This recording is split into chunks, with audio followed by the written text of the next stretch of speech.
The day I was diagnosed with stomach cancer at the hospital happened to be the last day of my 3-year contract marriage with Sophia. Sophia couldn't wait to toss the divorce papers in front of me and then turn away to find her true love. When she saw me calmly sign the agreement, her expression softened for a moment. "You're not making a fuss this time?" she asked. I lowered my eyes. "No, I'm done." I disappeared into the snowy winter night. Later, she searched the whole world but never got to see me one last time.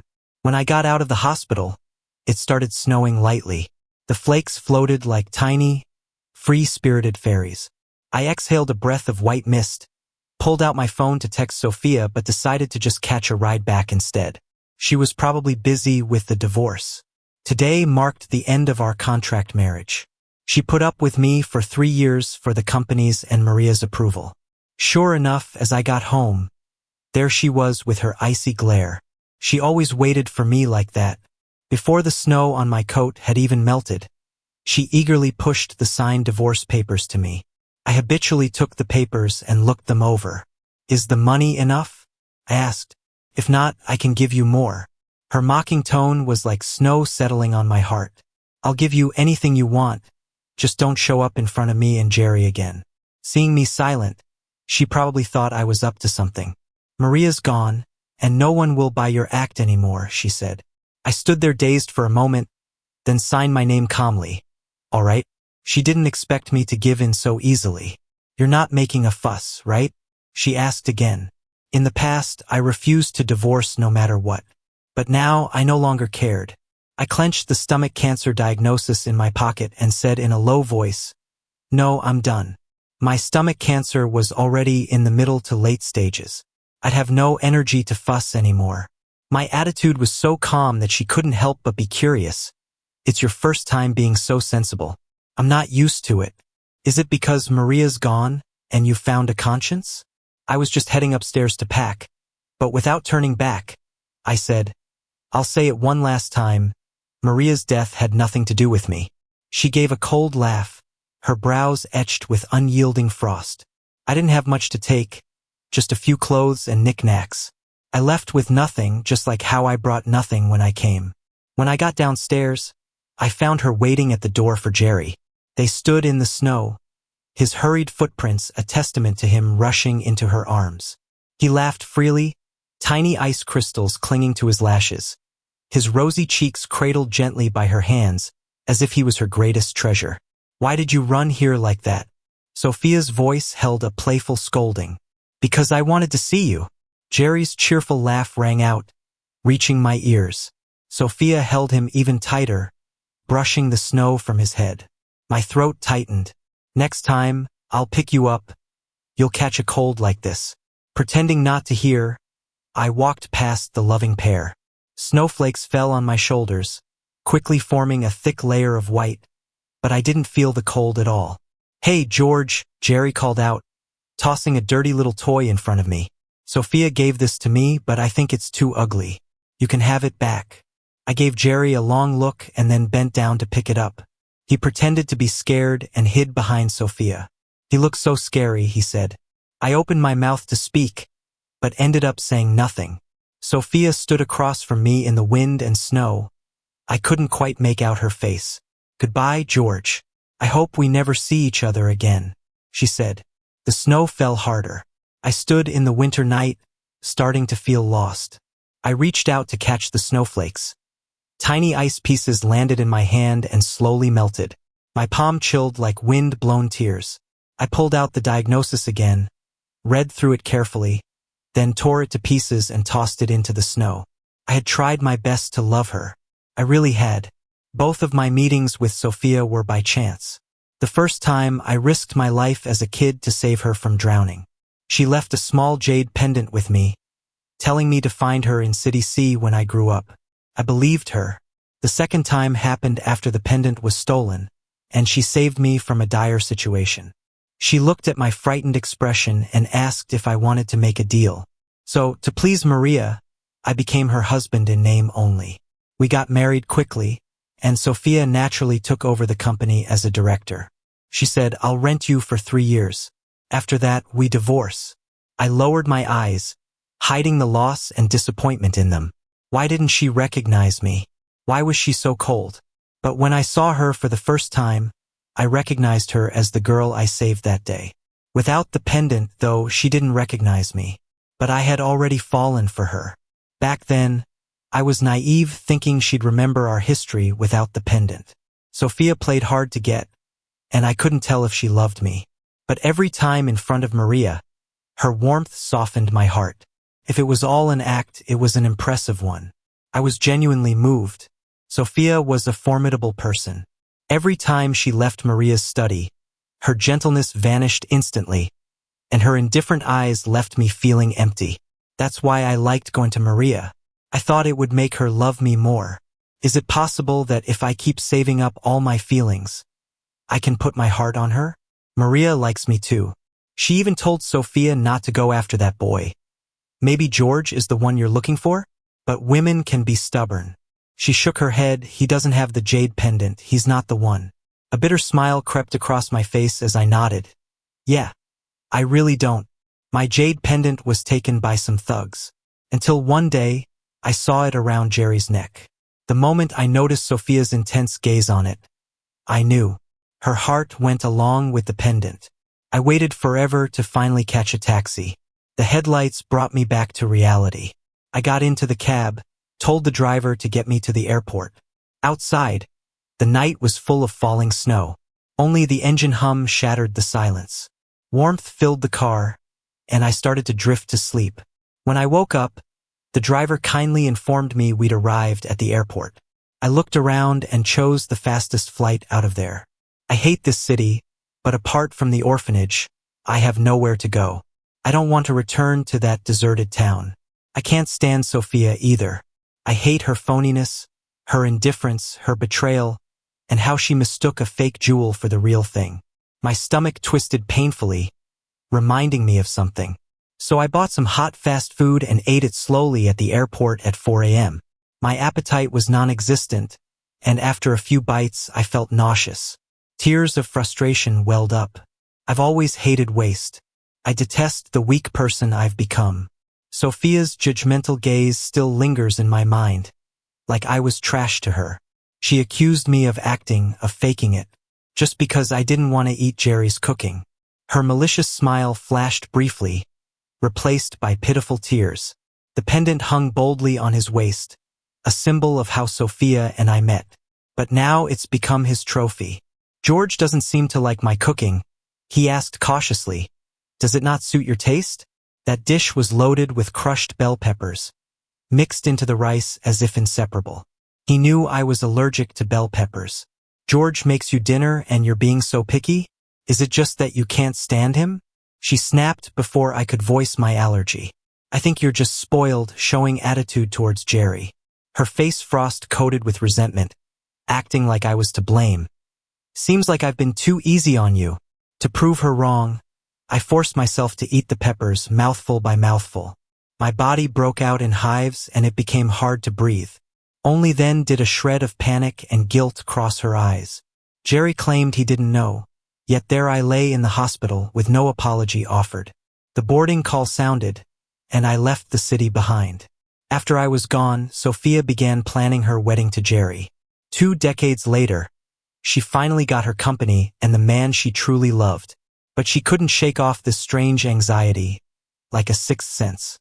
She'd visit Maria's grave for answers, but only got the sound of snow in response. "Maria, I found the boy with the jade pendant. But why can't I let go of that other man?" The day he left, his eyes were devoid of emotion. It was unsettlingly calm. A stuffed toy taken by Jerry pained her when he crouched to pick it up. Sophia's heart ached watching it. That wasn't the George she knew. He would have never done that. Had he accepted his fate, or had he let go? The house got much quieter without him. Sophia sometimes nostalgically thought about the times they visited Grandma together. The warm yellow sunset lit up the room, casting drifting dust revealed by its rays. The boy's laughter accidentally fell into her vision, clean and pure like winter sunlight. How she wished these moments could last forever. Her own thoughts startled her.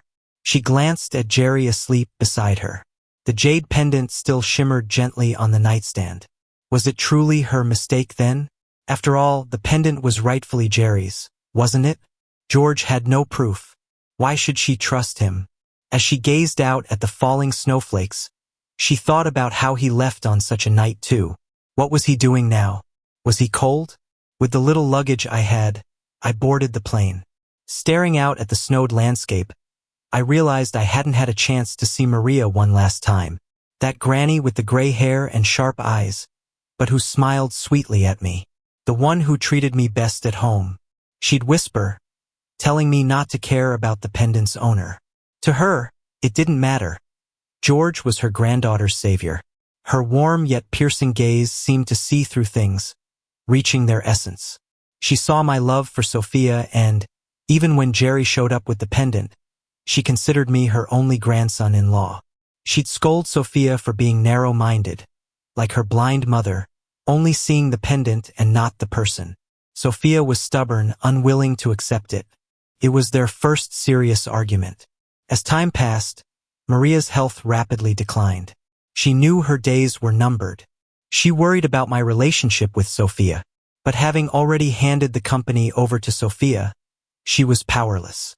One rainy night, after Sophia upset me again, I had a strong feeling and braved the storm to reach Grandma's hospital room. She was too weak to stand, lying there exhausted, but her dim eyes lit up when she saw me. Her back, proud and straight all her life, sagged for the first time under the weight of age.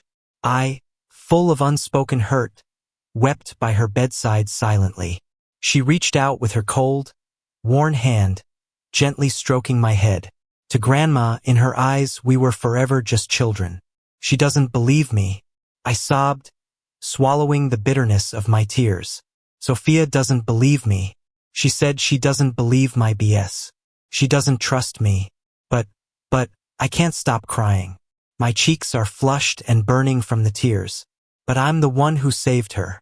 Seeing me look so wretched, she gently lifted my chin. George, remember this. It doesn't matter whose jade pendant it is. What matters is if she truly loves you. If she loves you enough, she'll believe you. Grandma knows everything. She can see the fake affection in Sophia's eyes, which is really just an empty shell. Feeling embarrassed for losing composure, I quickly said goodbye to Grandma and ran out of the hospital. The next morning, Maria passed away. I became the last person to see her. Sophia listened to Jerry. She believed I must have whispered something into Grandma's ear which led to her death. With tears in my eyes, I asked her incredulously, "We've been married for almost 3 years, and you don't want to believe a word I say? Sophia, don't you think that's ridiculous?" Her gaze hardened. "George, don't forget your place," she said coldly. Jerry nestled against her, softly agreeing. "If I hadn't exposed your antics to Sophia beforehand, she might have been fooled by you." Yeah, he had guessed I would confess everything to Sophia, so he struck first, throwing dirt at me. The most crucial point is, the jade pendant isn't with me. Even if I painted a picture with every detail, she wouldn't believe me. Oh, what a great move you made, trying to use Grandma as a crutch. But who knew your words would stir her emotions so much that she... Why would you insist on seeing her the night before she passed, even through the pouring rain? I lowered my head in agony, overwhelmed by sorrow. But in Sophia's eyes, this only made me look guilty. The more she looked at me, the angrier she got, and ordered to lock me up, preventing me from attending Maria's funeral. I never got to see Maria one last time. "Excuse me, sir, do you need any help?" The kind voice of the flight attendant pulled me back from my thoughts into reality. I gratefully accepted the clean towel from her, wiping away my tears haphazardly. Maria was right, Sophia and I were never meant to be. Looking out the window, there seems to be a faint glimmer of dawn. After Grandma passed, my divorce with Sophia loomed nearer day by day. She became even more unrestrained, disappearing through the night, staying with Jerry. From hysterical fits to crying in despair, and finally to a peaceful acceptance, I became accustomed. I began to feel tired. I wanted my heart to rest. Jerry's constant meddling made Sophia hate me even more. To her, I was a clown trying to take Jerry's place. A husband in name only, hoping to win her true feelings? But did she really not love me at all? Not exactly. For these 3 years, she never shortchanged me. She tried to accommodate my needs. She accepted my gifts graciously. I didn't see disgust, nor joy. Once, due to a misunderstanding caused by Jerry, she screamed at me again. I couldn't stand it and had a big fight with her, accusing her of only caring about the pendant and not distinguishing right from wrong. Furious, she raised her hand to hit me. I admit, in that moment I was in despair. To realize she could be so heartless for another man. I might have been a contractual husband, but legally, I'm still her partner. I've stayed with her for 3 years, investing countless emotions and effort. I loved with all I had, and she dared to raise a hand at me just because of a few words from Jerry. I cried out till my voice cracked, each word a struggle. Hit me, go ahead. You have the guts. Beat me to death. Grandma's watching you. She won't forgive you. My tears, mixed with fury, caught the woman off guard. In her mind, I've always been easygoing and mild-mannered. I told you it wasn't me. Why can't you just believe me? I shouted, pointing at both of them. You let the cat out, but you're blaming me for driving it away. Are there no cameras at home? You'd rather trust his babbling than check the footage yourself. Grandma's passing. The pendant, you never respected me. You only believed what you saw yourself. At the sight of my heart-wrenching indignation, Sophia couldn't help but speak gently. Okay, stop crying. She awkwardly tried to console me, only to have her hand slapped away. Don't touch me. Heartbroken and breathless, I stumbled away, with Jerry watching cheerfully. In the middle of the night, tossing and turning, I snuck out to sit on the swing, dumbfounded. I hated my weakness, my inability to defeat Jerry. He had power and means.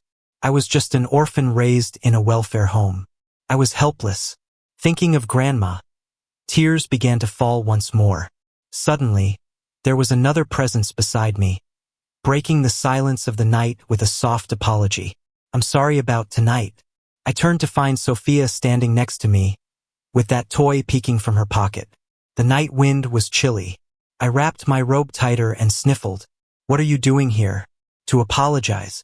I shouldn't have thought of hitting you tonight.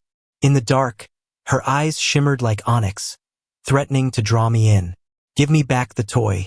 I held out my hand, annoyed. No, you gave it to me. She pressed her lips and murmured, if you don't love me, give it back. She looked at me, her expression unreadable. You know, our agreement didn't include that. We'd made a pact neither of us was obligated to respond to the other's feelings. I stopped, then forced a bitter smile. Right, it wasn't in the contract. But I couldn't believe I was the only one breaking it. Sophia, is seeing really believing? In the dark, I couldn't quite make out her expression. Was it curiosity or confusion? Without waiting for her response, I left quietly. My stomach hurt. The plane landed, and I reached the other side of the ocean. I didn't know where I was exactly. I just knew my head felt foggy, as if I were dreaming. Until I saw the toy in my hand. It hit me. I was awake. Sophia and I were divorced. Even with life counting down, I wanted to enjoy the most beautiful twilight of my existence. I wasn't afraid of dying, because my heart had already died once. Only my body was still alive. If there's one thing I really regret, it's not seeing Grandma one last time before I left the city. We aren't blood related, but she's more like family than anyone else. Don't worry, Grandma. I'll come find you soon. After landing and catching a nap, I took some painkillers and headed to the beach. I missed the ocean so much. In over 20 years, I've only been there once with Sophia. The winter beach was empty. I kneeled down, touched the icy water, and the wind hit my face. My head felt clearer. It's different from the warm beach I saw last time. But I like it too. Why am I only just now seeing the beauty of life? Was I trapped by the constraints of that jade pendant? Now, whoever Sophia likes or plans to marry has nothing to do with me. I can feel my love for her fading.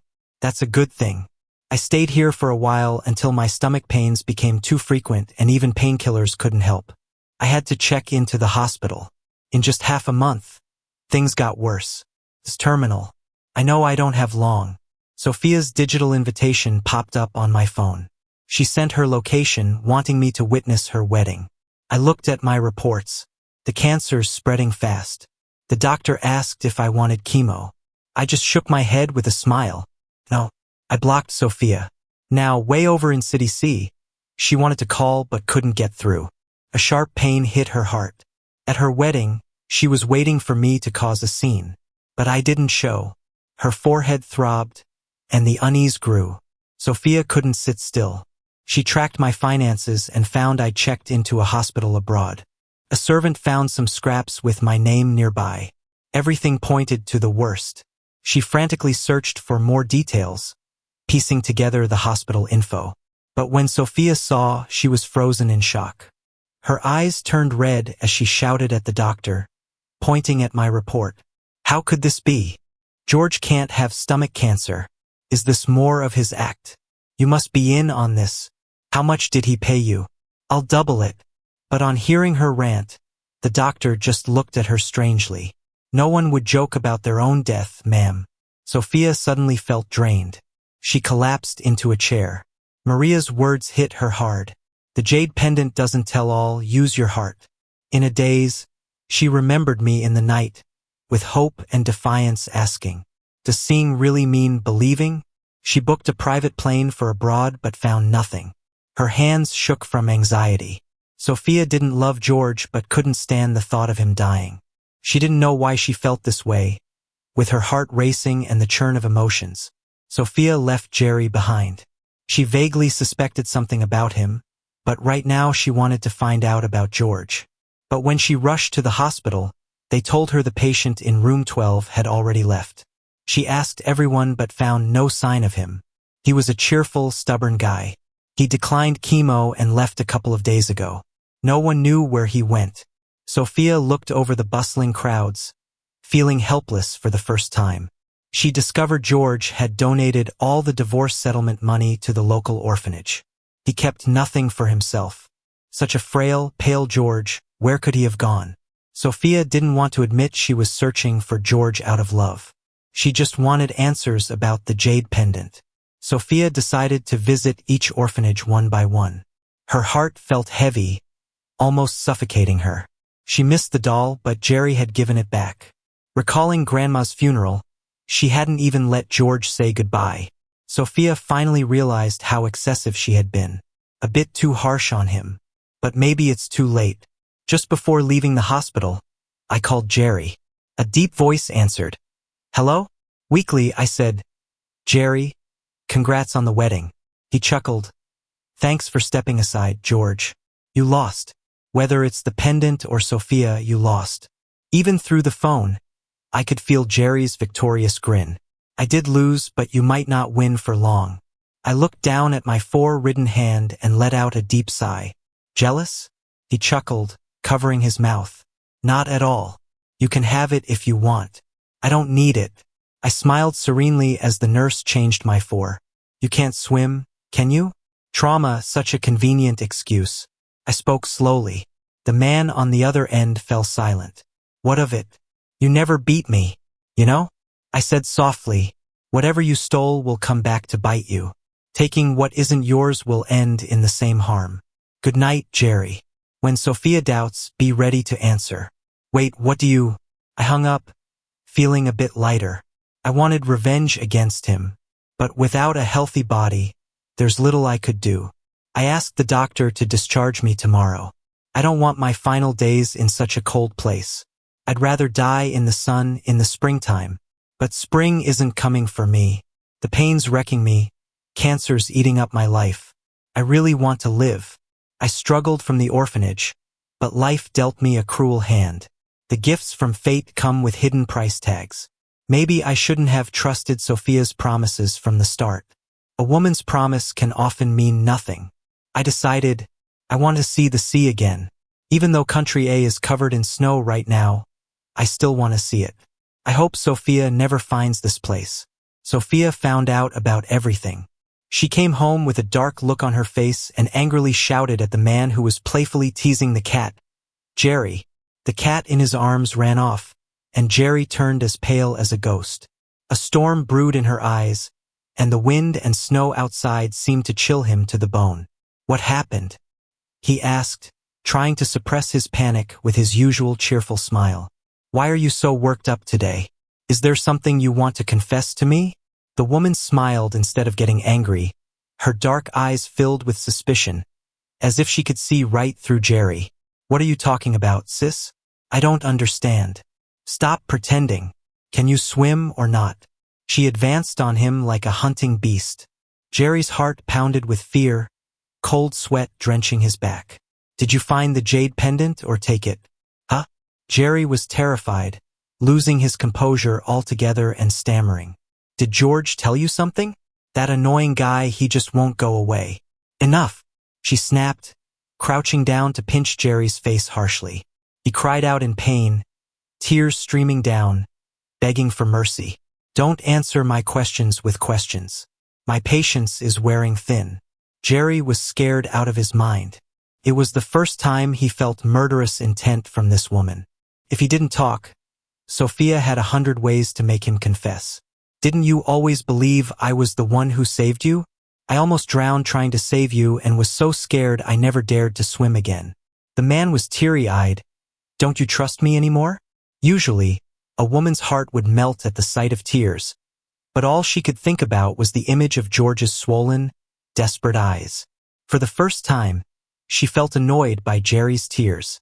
"So tell me, what was I wearing that day? When did you get the jade pendant? Where did you save me?" Jerry thought he had rehearsed my answers thoroughly.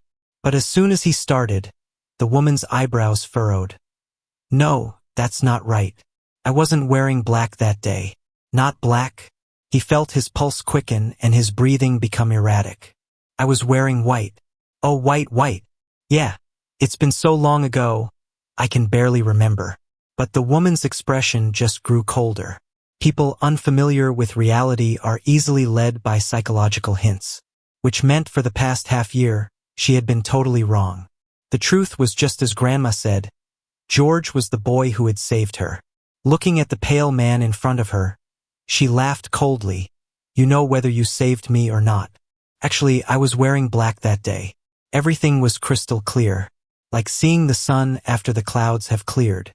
Jerry was stunned for a moment, then completely deflated. He never imagined Sophia would doubt him one day. "I'll deal with you when I get back."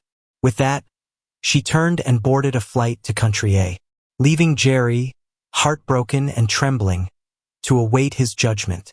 Sophia felt awful. For the sake of a meaningless pendant, she hurt the one she truly loved. And now, she's missing, with her fate unknown. Sophia felt a lump in her throat. She missed Grandma and George so much. She wanted to tell George that the stuffed toy he gave her was adorable and that she loved it. It wasn't on purpose that she let Jerry throw it away that day. She longed to say sorry face to face. I leaned my head against the window, inside warmed by the fireplace. My life felt like flickering stars, always on the brink of disappearing into the vast galaxy. Thinking about it, we did have some beautiful moments. We once watched the sea, back in the days before Jerry showed up. We lived like a real couple. Sophia got drunk for the first time by the sea, spilling all sorts of nonsense, drunken breath tickling my ear, mixed with the scent of her body wash. My face flushed to my ears, but I pretended to stay composed, telling her to sober up. She seemed happy, babbling on before falling asleep with her head on my lap. The usually authoritative woman was like a big cat letting its guard down, purring away in my arms. That was the first time I realized Sophia's hair was so soft, with a sheen to it. Above, the stars glittered amid the night sky over the ocean. The salty sea breeze clung to me softly but couldn't blow away Sophia's alcohol scent. Her warm breath made my leg itch. I tentatively touched her face, brushing my fingertips over her long eyelashes, and she twitched uneasily, causing me to pull my hand back quickly out of fear. That was the first time I touched her face. I wished we could stay like that forever. But everything ended abruptly when Sophia woke up. We silently agreed to never mention it again. "I'm here to play." A young boy's cheerful voice snapped me out of my thoughts. I rented a small cabin, mainly because it was close to the sea. The boy's father owned the cabin. Their family, upon hearing about my situation, cut my rent in half. The warmth from strangers always melted my cold heart a bit. The boy was named Edward, only 10 years old and often visited for stories. In my spare time, I taught him words. He picked them up quickly, and whenever I praised him, his eyes sparkled with a bright smile. At the orphanage, I rarely saw smiles like that, but seeing him smile softened me a bit. Sophia sometimes looked at me that way too, though mostly, she wore a stern face. She almost believed what Grandma said, but sadly we were destined to part. Her obsessions were too strong. The jade pendant was her heart's knot. Being too fixated on one result can make you ignore those who love you most.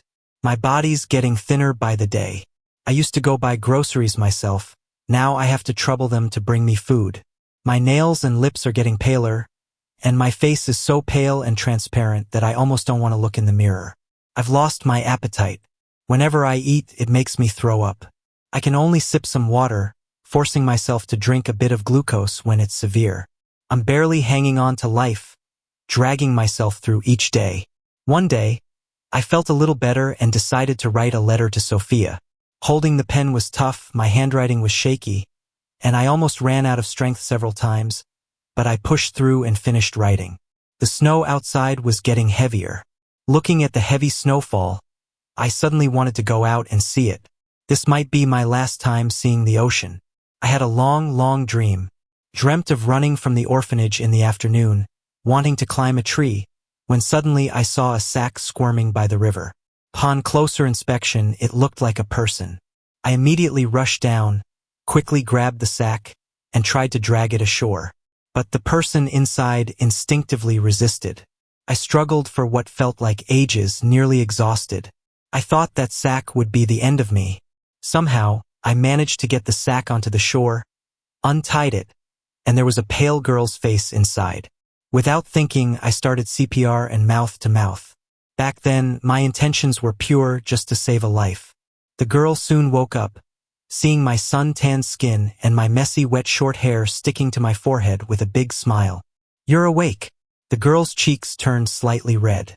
She sat up quickly, asking where we were. I told her it was some remote town. She frowned, then pulled a small jade pendant from her pocket and handed it to me. It was exquisite and green throughout in the sunlight, definitely valuable. "I gotta go now.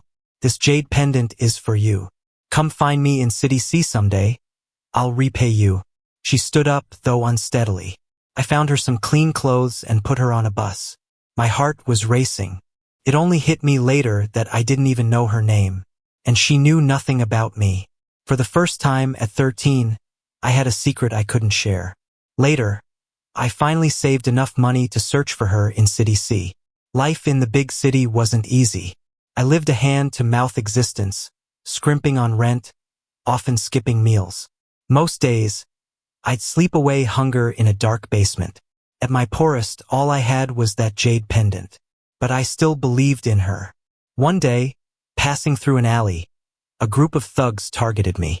They frisked me, then found the pendant. I was so desperate I started crying, pleading for its return. The ringleader snatched it and left in a hurry. I had lost the only thing proving my identity. And then Sophia appeared in my life, as if she'd fallen from the sky. We brushed past each other just like that. She had changed so much, fiercer eyes, upright stance, and she quickly dealt with the thugs. When I thought our paths wouldn't cross again, she made a request. Fate's gears began to turn. I wanted to tell her I lost the pendant, but seeing her indifferent face, not thrilled by our reunion, made me hesitate. I thought we had time.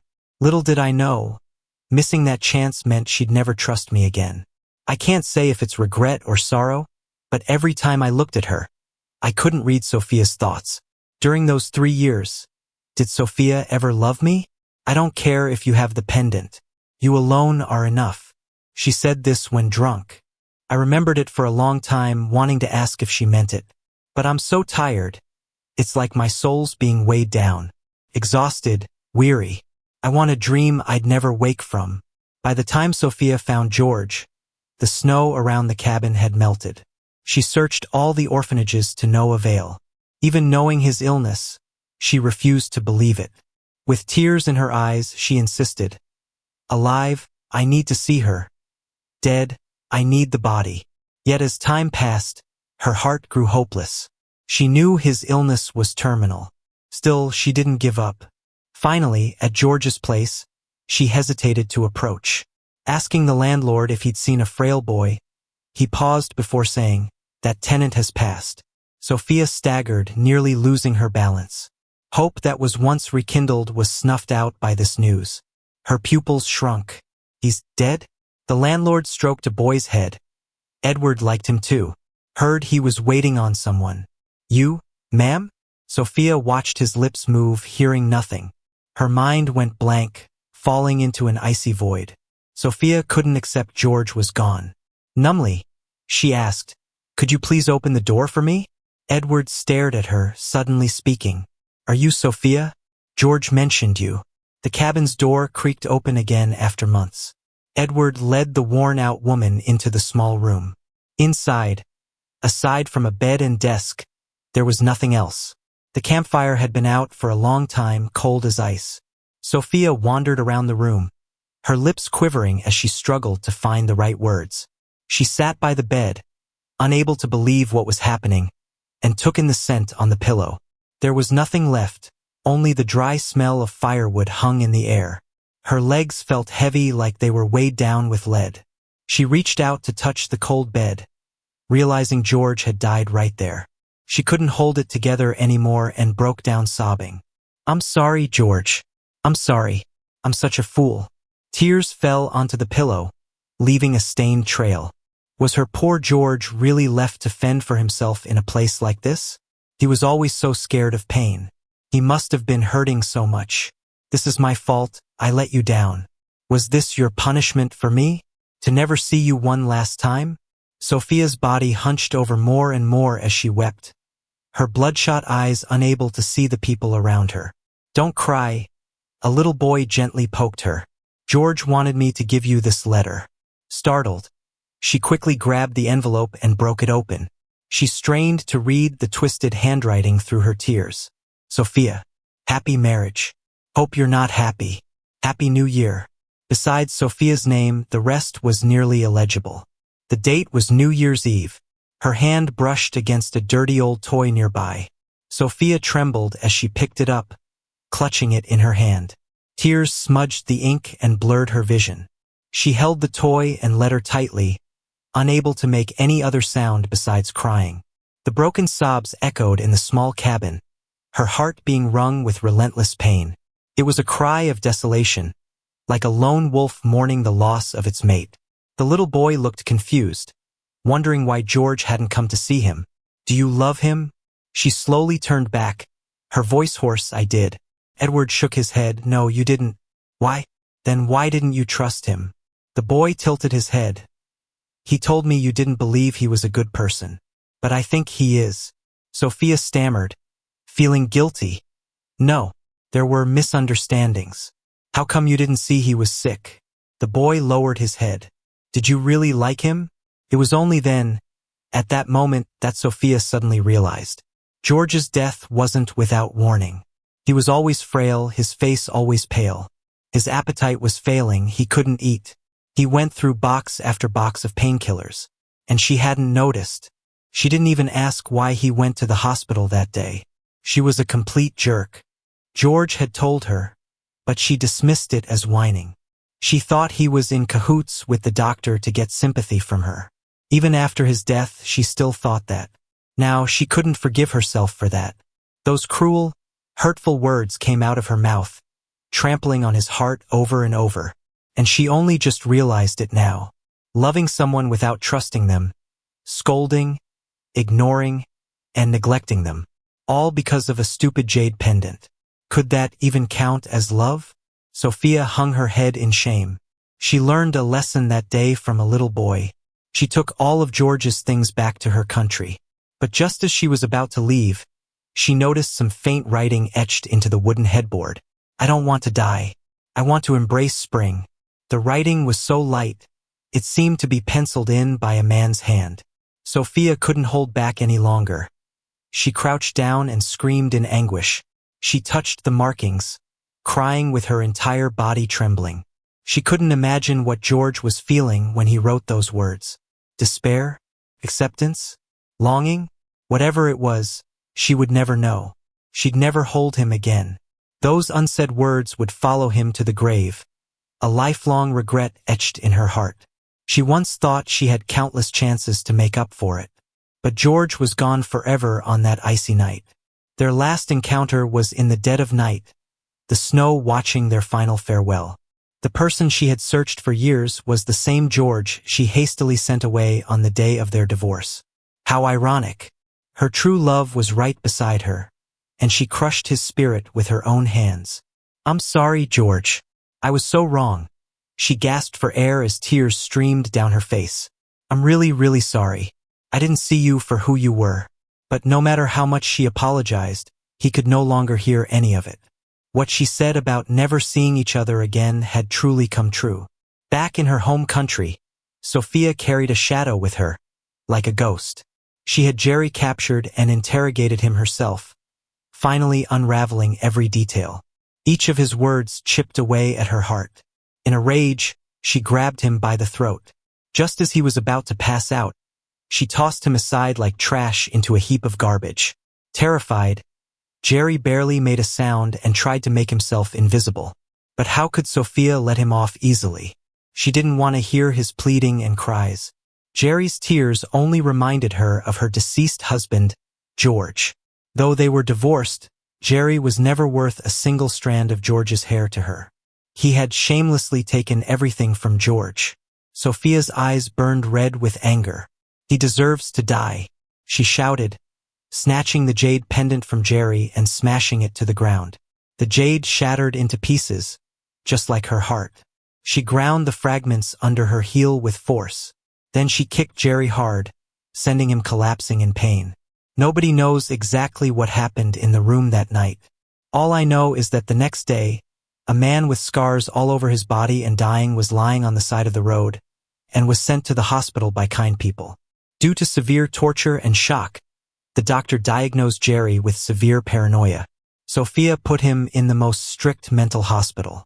Jerry will spend the rest of his life here. But even so, the woman still didn't feel a bit relieved. She always had a breath in her heart, stuck in her throat, unable to go up or down. She was angry with herself. Sophia went to Maria's grave to drink every day.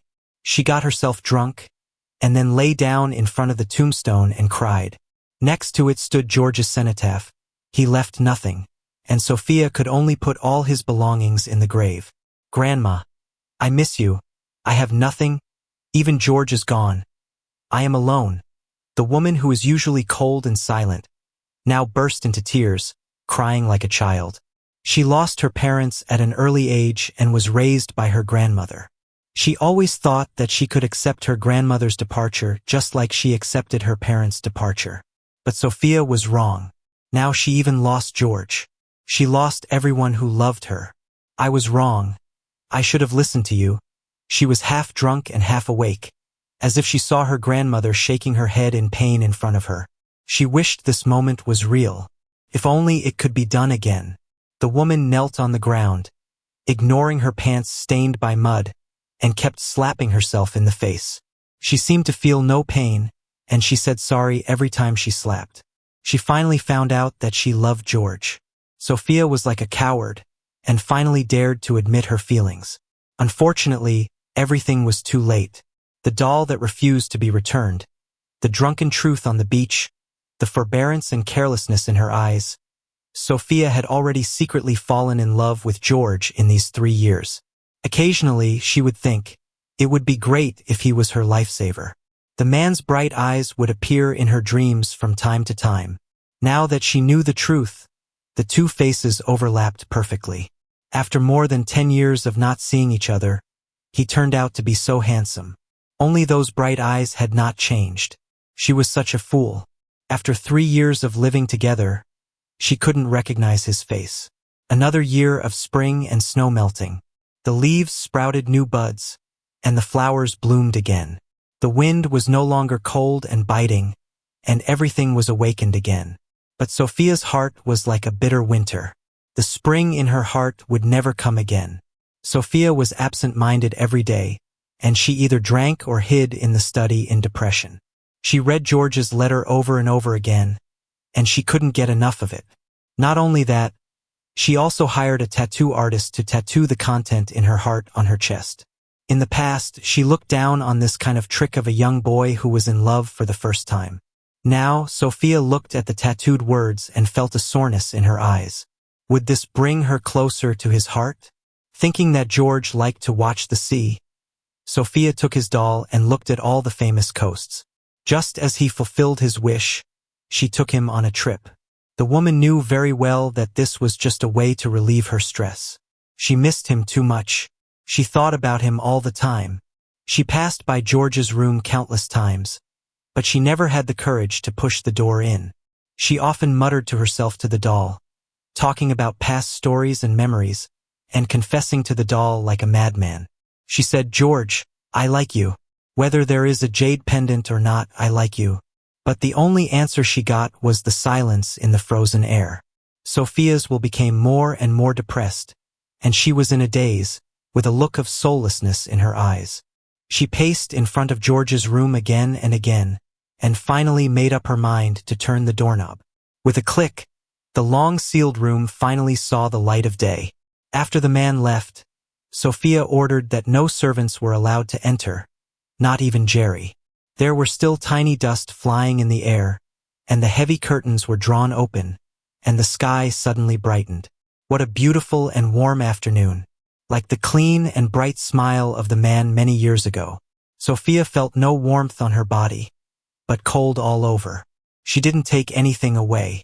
The clothes in the closet, the daily necessities on the dressing table, and the expensive watches on the shelf were all covered with a thin layer of dust.